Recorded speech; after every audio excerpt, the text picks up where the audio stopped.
Hey everybody. Hey guys. So, we received this correspondence from Anonymous. Anonymous, yes, from some of the people that follow us, and we have been receiving them for quite a while, and it's people that are going through the most in their marriages, and this particular one is actually at the crossroad. They are contemplating abandoning the whole thing altogether through divorce, and so they were asking us for, whether or not they should. And first of all, we're not going to go into what the issues, are, but, we also, as a result, not going to go into whether or not they should, divorce, because I don't think that's our place. I think it's the person's decision, to do so. However, we do, though, want to share a couple of things people need to think about, before or consider before they actually make the decision to divorce, if that's the route, that they should. And these things we want to share because very often we come across, people that have gone through the process of divorce and then who have realized afterwards, or rather who woke up to a whole range of issues that they have to consider, that they have to go through, that they didn't consider, before, going through the process of divorce. Okay. And even though they have, fought for their marriage, they have they feel everything they should, everything they could, to rescue, the relationship, but they still felt like they are fighting a losing battle. Yeah. So I think that one of the things we need to consider before somebody goes through that process is maybe to check the willingness to resolve issues. Is there a willingness on not just your part, but also on the part of your partner, to resolve issues? Because if there is willingness to resolve issues, I think that, it's important to consider that option. Consider the option of sticking around because somebody, is open, to what you call to rectify issues and so on. Now, there's also something that somebody is willing to rectify issues, but that's been the case for like X number of years. You kind of feel like you are at a dead end, you're going around in circles and so on. But again, there we're going to leave it to your discretion. But I think it's important to think about the fact that are you both willing to resolve? Yeah. Because I think one of the very important or key things in marriage cannot be sustained by one person. Yes.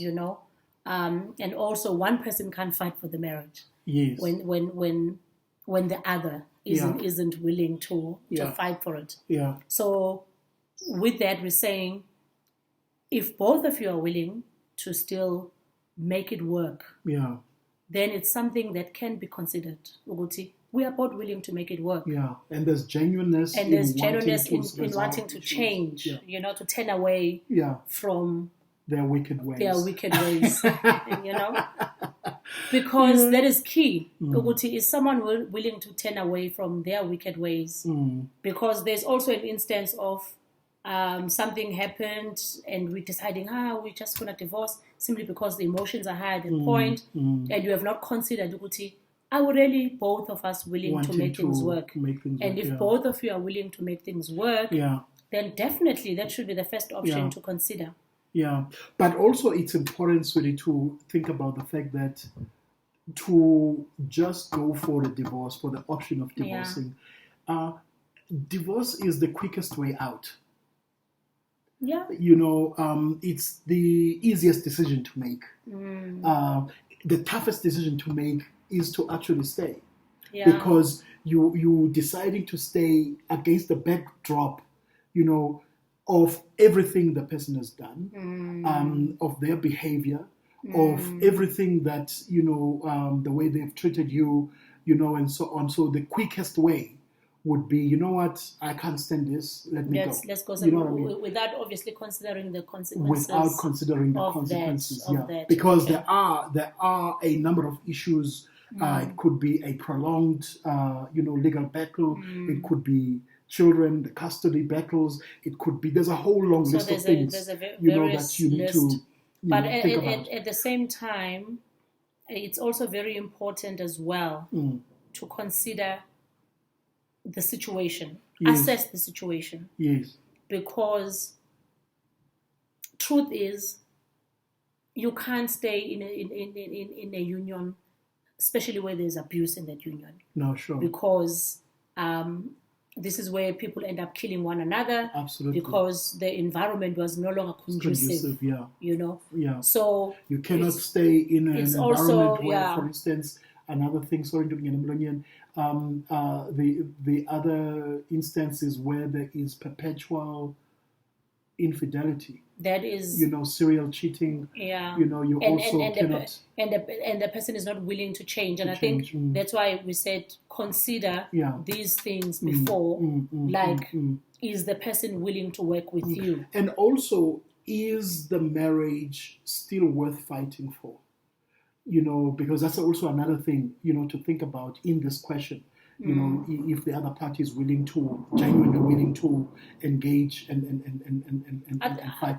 Think about the fact that, I think is there something still worth fighting for in this relationship? I think any and everything is worth fighting for if you've got someone that you are fighting with. No, correct. Within this union. It can't be you fighting for something by yourself. No, of course. You can't get in a ring. You can't get in a ring by yourself. I mean, if there's a definition of being crazy, that probably is one of them. Where you get into a ring, but it's only you boxing yourself in the ring. So I think with that point, we're saying there ought to be two people, who are willing to resolve issues. And issues may vary. It's up to you how you assess, the weight of those issues. But it can't be that you are here by yourself. You are trying to fight for this thing, but you've got no one to fight or to help you fight this battle. Absolutely. Secondly, that takes care of that. Secondly, the second issue is, am I also to blame for this? Because most of the times, it's very easy when you are at this crossroad to point fingers. There are few things that you point at you, and it's usually the light things. However, the heavy stuff, if at all, yes, because I think the heavy stuff is always the other person. They've done this, and because of that, I'm wanting to go. Yeah, and I think it's, I don't know, maybe it's me, but the people that I've come across usually, I could be wrong. Usually, it's always, I divorced because this other person was A, B, C, D, E. And I think we're wondering if at any point do you ever think about what is it that you could also have contributed in this? More so that you can work at that even in the next relationship. Even if this relationship, but also if you end up divorcing or going separate ways, you need to take some form of responsibility so that you can grow, mature, but so that you can make the right changes.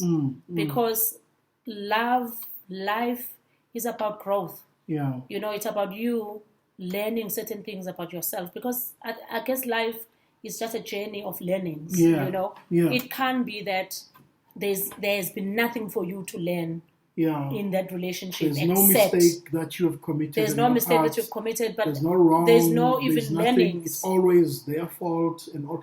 Even if somebody,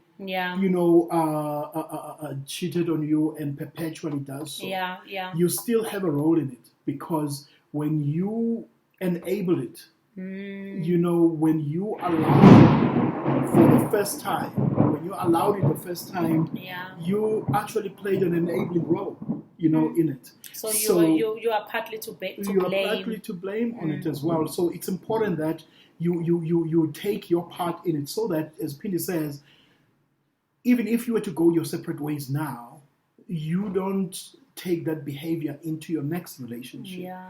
So that at least you can say, if I'd have enabled it on this time around, where I'm going, I'm not going to play an enabling role. I'm going to draw the line in the sand and says it stops here and no further. And that also will help you set boundaries, you know, for your relationship, so that you are able to negotiate them and then be able to say, look, these are my boundaries and we cannot cross them. And this is what happens when we cross them, you know, as well. It's also important to really take time, you know, think about this, because one thing about divorcing or divorce, it's not I would compare it to a permanent scar, you know, that you always carry with you. So it also becomes very important to really, really think long and hard about this decision. Is it really what I want? Or I'm just upset, or I'm just angry at this point. And therefore, you know, in other words, is this an emotional decision? It could be. You know, that I'm making. Is this an emotional decision? Is this really, really what I want? If I can look back 5 years, would I say I made the right decision, or I wanted to make this decision? Which actually makes me wonder, because there's so many divorced people who are not in speaking terms, who are not best of friends, you know, afterwards, which makes me wonder if that was a good decision. Because if it was a good decision from the word go, then it means you are able to stand by your decision. Yes. Because it's exactly what you wanted. Of course. You know? In other words, the decision to separate and walk separate ways from your spouse needs to be a sober one. Oh, yes. You know, I guess that's what we mean by a good decision. It needs to be a sober one. It cannot be, you know, an emotional decision. If the decision I make to divorce my wife is anything other than the fact that, you know, or if it is anything other than something I can support 10 years down the line, you know, then it's probably not a good decision.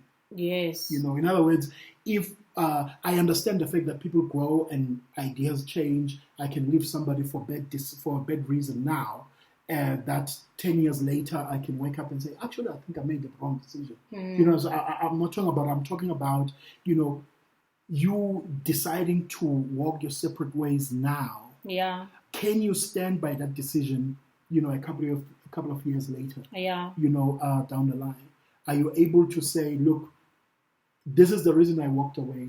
I think I will still walk away. You know, no, true that. Now, you know? And I'm saying this one because I mean, my parents divorced as well.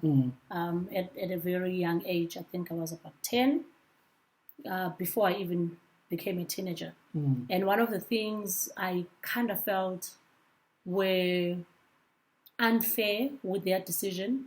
I don't think they considered us in their decision. I mean, besides the fact that I got to know about them divorcing probably a year later, I didn't understand what was happening. But what is important is to consider the children, you know. That's another point. One thing about divorce, I think it's the fact that we always consider the big people. You know, I'm angry with you, I'm upset with you, and I think it ought to go beyond just us. Yes. You know, into our children. Actually, sweetie, you know, divorce is the most tragic news you can deliver to a child, young or old. You know, this is largely because, as you are saying, and I want to support your point, it does something to you as a child, whether you're grown up or a small child. It does something to you when your parents decide to walk their separate ways. Yeah. Because to you, these people are like gods. Mini are like gods. Heroes. Yeah. And there's nothing my mother and father cannot do. And when you now decide to tear that apart, it's like you've pulled the carpet, below them, while they are standing on it. Yeah. It's a whole reawakening and reframing of their entire universe, their entire world. Not true has that changed. I think that's why it's important to consider them in that decision, because I'm of another view that there are situations where this decision could actually be the best decisions for your children. I'm talking still in an abusive relationship, because it's also not conducive to raise children in an environment that is not good for children, because that also has the same effect on a child later on. What I mean by that, also being in a relationship that psychologically is affecting your kids is also not a good decision to take, because you are also not considering their feelings. Because even children that grow up in an abusive environment, that has some kind of effect it definitely as they grow. It definitely so does. Either way, whether you stay or whether you decide to go separate ways, you have to consider your children, because both of these decisions have an impact on how your kids will turn out. We end up having children later on who become abusive to their own partners because it's what they've seen at home. They've lived through abuse, and for them, a relationship is characterized by a mother screaming to a dad, or a father slapping a mother, and that's what defines what a relationship or even marriage is. So either way, it does have an impact, and therefore considering children in both of these decisions is quite key. There's also another element to this about children, and that is that of, you see, an abusive relationship, whether emotional or physical abuse or any kind of abuse, has an impact on the child. In other words, even if you decide to stay in that relationship in that fashion, it still has an impact on the child. Yeah. And when you decide to leave, it will affect the child. As you were saying, either way you choose. Now, here's the thing: the best and the ideal situation is if you live peaceably together. That's the ideal situation. You live peaceable. When you live peaceable, when you live in a harmonious relationship together as a couple, you are not just doing that for your own mental health. You do that for the trauma, the possible traumas of your children.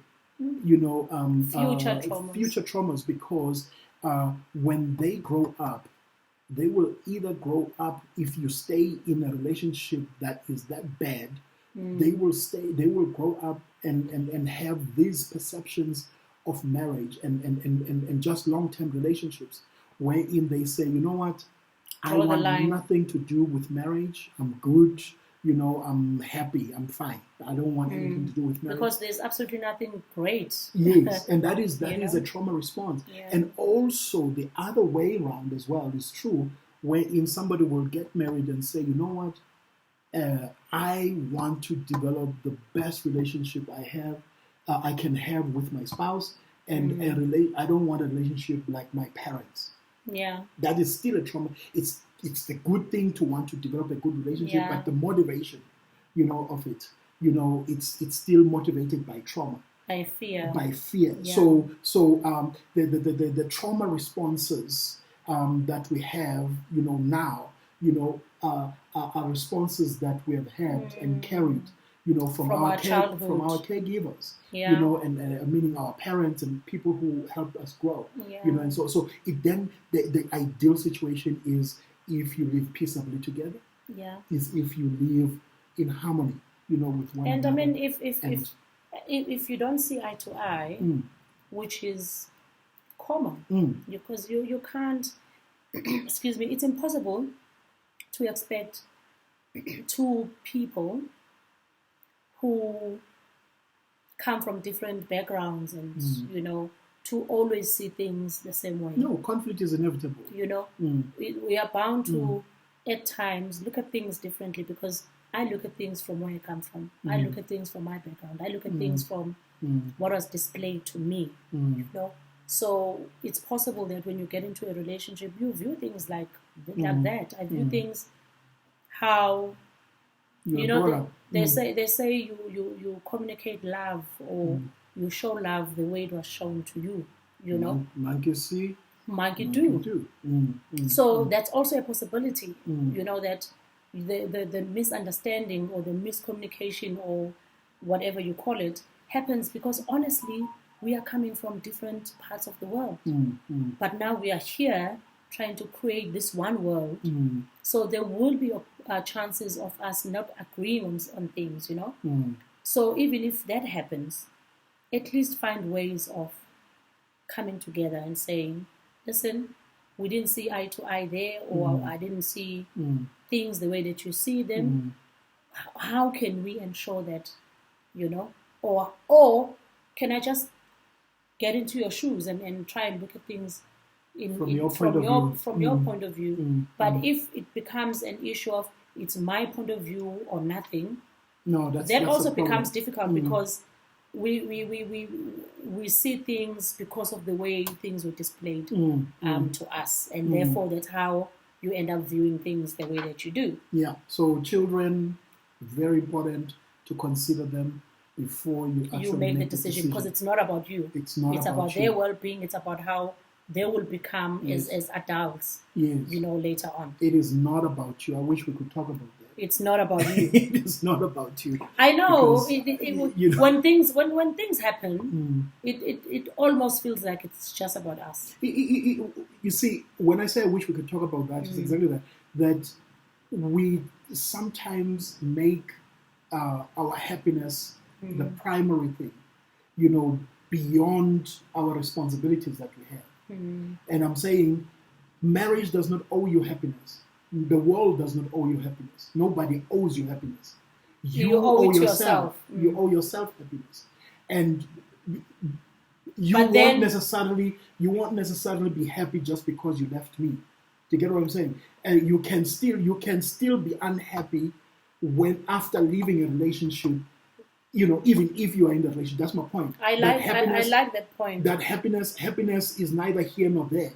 It is something that within. You develop yourself, whether you are in the relationship or you are outside of the relationship. But what I like about that point, which you owe yourself happiness. The world does not owe you happiness. That's awesome. Then how about someone who interferes with your happiness? Because that's a valid point that you are saying. You owe yourself happiness.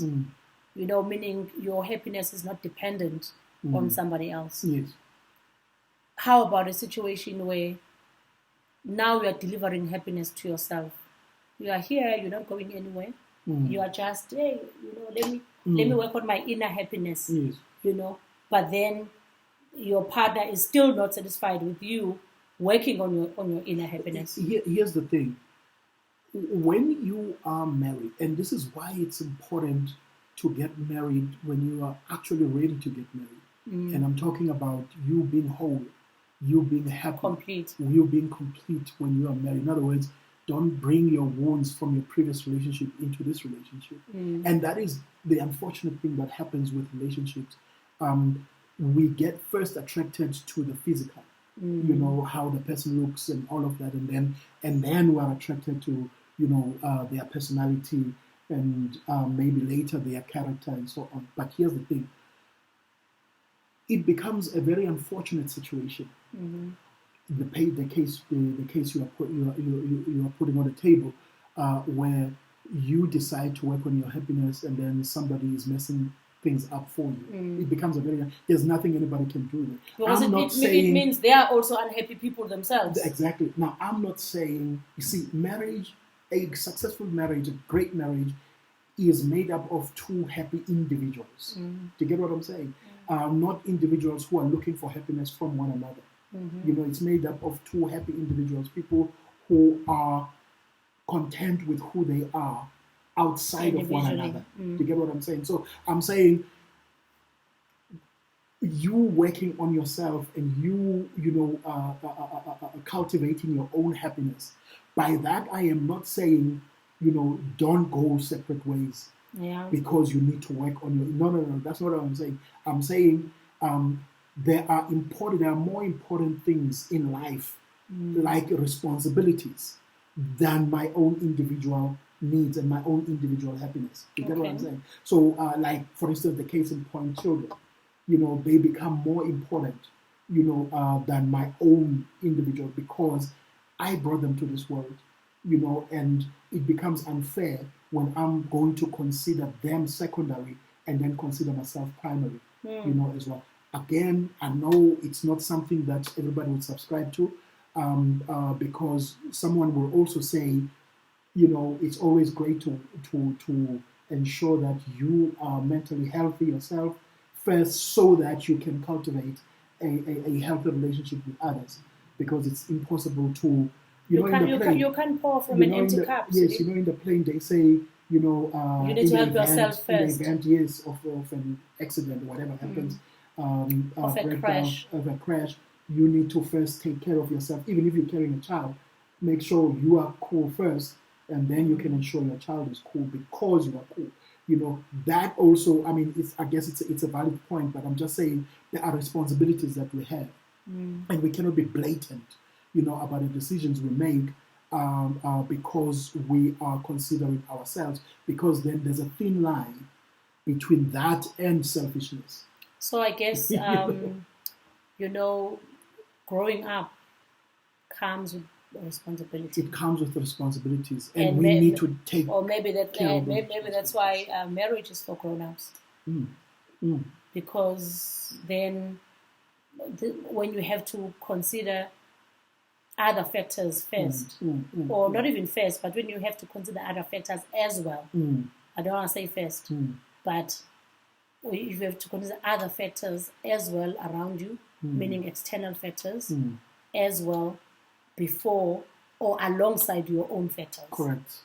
Because I don't want to minimize the self, because it's important to consider yourself first, but it's also important to consider the factors, external factors around. Yes, because divorce, for instance, does not just affect the two of you, but it affects the environment. It affects around you. We're not going to go into details, but it affects the society.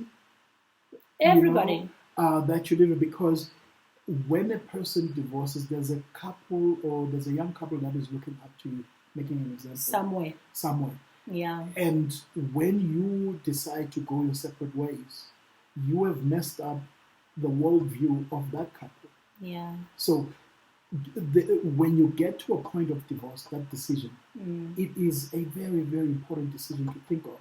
It's not something that you need to think about the people that you are letting down, not just yourself, not just your children, not just your family in terms of your relatives, but just strangers, just communities, just people. So I guess really then, it's something that you really, really, really, really, really, really need to be ready for.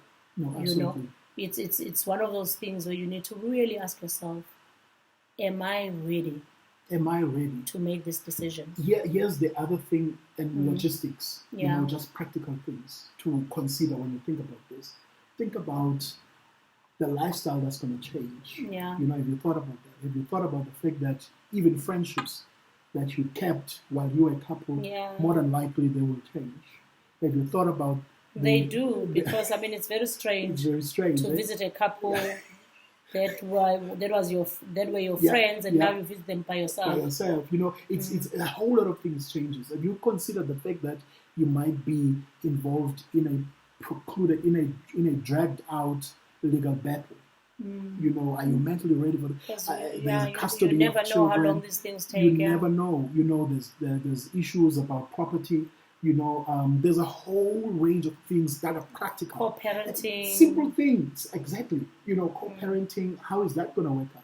You know, have you thought about the fact that, you know, your children now suddenly are going to relate to you or to one of you, certainly, you know, in an unusual manner? You know, because now, if it's the father that is moved out of the house, the children now, you know, suddenly not only have you taken away, as a couple, you've taken that right away from them. Yeah. Them growing up in an environment, a supportive environment of two parents, now they have to grow up with one parent. And let me say, very controversially, that one parent, it is not the single parent scenario. It is not an ideal scenario. And we cannot glorify it. Much as we cannot glorify divorce, we cannot glorify a single parenthood, because as a child is meant to grow up in an environment of both parents. It is not something to be glorified, the thing about single parenting and all of that. You know, it is something that is unfortunate. But it's not taking away from the fact that it happens for various reasons. Yeah. You know, some spouse could have passed on for various reasons. You know, there could be factors that are beyond, you know, single parents. What do you call it? Beyond their control. Beyond their control. You know, and then they find themselves in that situation. So I think, you know, what we're trying to say in this last point is, you know, it's important to think about things really hard. Yes. You know, yes. Do your research as well. Yes. Because other people don't even know that there is a cost involved in divorcing. You know, I know there are easier ways now, but I mean, if it's a big estate and there's things to be shared and whatnot, it can be a long, tedious, protracted process. You know, process to try and get things right, and you know, which can be tiring on its own. Yeah. So advice is plan this thing, not plan to divorce, but you know, think about the decision. Think about the decision. Think about the implications and of the decision. Think about the implications. That's the word. Of the decision. How will this? How look at yourself now and say, okay, if I take this decision, how am I looking 2 years from now? How will I look 5 years from now? You know, because I think the worst thing is to take this decision, but then when you look back, you think, you know, actually, maybe I was not rational, you know, in my decision. You know, we are not deciding for you what you need to do, but I think we are saying, take time, do your research about this, think about the future, and also think about the implications this decision might have. Also part of those implications to that are, you know, are my reasons worth me living? You know, when you think about them soberly. I think once you know the implications, then it's easier to... No, but the implication can scare you, you know, but I'm just saying, if I were to sit on my own, you know, are my reasons solid? Are my reasons sober? You know, for me, because what if... Have you taken time to think really hard? Yeah. What if I should... What if I were to stay?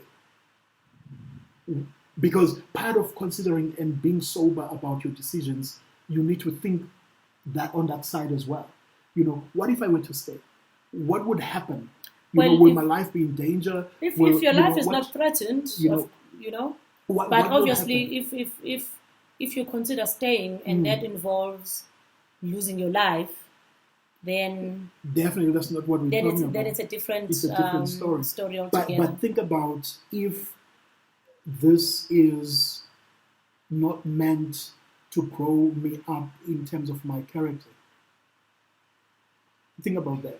You know, what if this is meant to grow me up? What if this is meant to, you know, mature me? What if this, because you see, the thing is, whatever irritates you now, unresolved or unchecked, it will irritate you again in your next relationship. Yeah, but I think, and then it sort of becomes a cycle. In other words, whatever you left for now, if it wasn't a solid, whatever you define as solid enough reason, it will also make you leave in your next relationship.